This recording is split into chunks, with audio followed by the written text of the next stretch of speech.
Okay, part two. Still in the Hyundai, and it's a pretty freaking nice interior, especially because this is a compact car.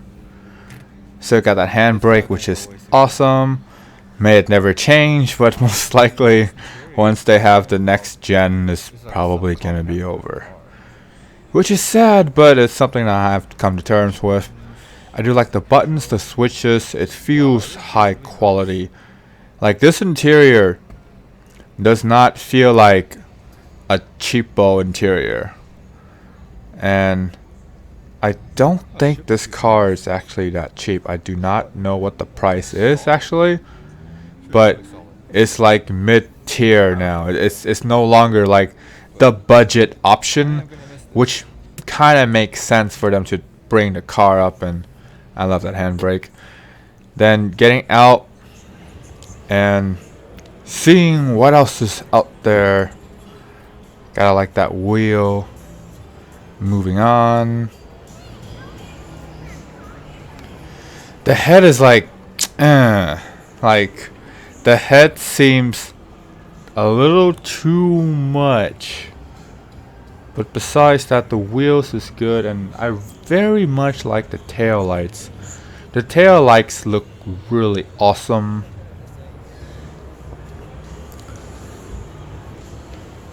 And I believe this is another Elantra. This is the sport one. So this is the one that has the paddle shifter and the better looking seats. I remember the other one did not have paddle shifters. This one does have paddle shifters, but it's quite small, and so it has a handbrake, which is awesome. Handbrakes are awesome. Handbrakes are going to die. All handbrakes are doomed, which is so sad.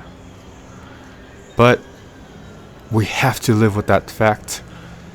And with the Mazda 3 hatchback, it's an interesting looking hatchback, and I'm going to avoid the word interesting or not say it as much, but this is a weird looking car, to be honest. This just the door seems like there's too much going on. And the inside looks pretty good. It actually looks pretty roomy. It doesn't look like it's that bad. And then of course the main attraction with Mazda definitely is the MX-5 Miata. For sure.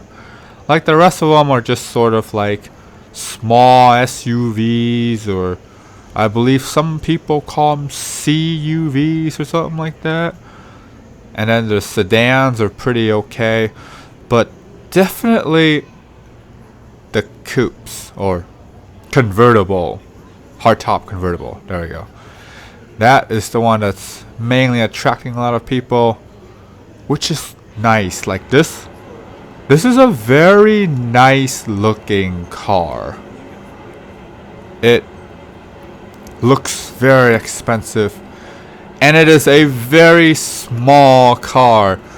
I am shocked that I fit, but my head is above the roof line, which makes me think if I put the top on, I'm just not going to make it. And I'm not that tall. I don't think I'm that tall. I'm only 6'1", so I'm not that tall, and it seems like my head is above the roof line if I don't sit like a little slouchy down. But anyways, really nice clean interior with the switches and the knobs and the handbrake. You gotta love that handbrake. I sure do. And it's somewhat of a struggle trying to get out, but besides that, it's pretty freaking cool. And then I like how she was demonstrating that the top goes up and down. I like that. That it looks so smooth.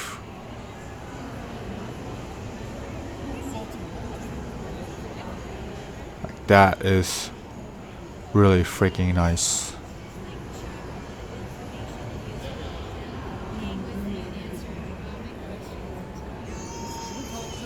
And the mirrors on the back goes up too.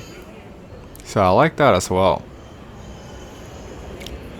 And then the rest of Mazda's is again the SUVs, small SUVs, CUVs or something like that, which are pretty interesting. Like, not super interesting, but pretty interesting. And the thing that caught my eye with Kia is definitely the Stinger. The Stinger looks very aggressive and sporty. And I like the fact that it's a hatchback. It's a very budget-oriented car if you plan on going for something like the Panamera or the A7. Like, you need to cross-shop that with this car. I feel like it's pretty good. It's pretty up there. And this is the more base one. This is the one with the 4-cylinder. And it still looks good. The interior still looks very nice. With the buttons and knobs and switches, it looks nice. It actually feels nice, and I like that about that too. Is that if it looks like something, it feels like that, which is really awesome. And then moving on to the rest of Kia's lineup, the Optima doesn't actually look that bad. Like, it's a pretty decent looking car. It's a pretty decent feeling car when I sit in it. Not as premium as the Stinger, which makes sense because of the price wise. And this particular model, you don't get the sunroof. I think this is probably the more base model. And then moving on to, I believe the blue one is the Forte. It looks really sporty. It looks kind of like a small Stinger, which is nice. I definitely love the color. The color looks really awesome. And there's that bar, but this is not that bad though. And then moving on to the concept car, this is a funky looking one. I believe this is like the electric one. And it looks funky.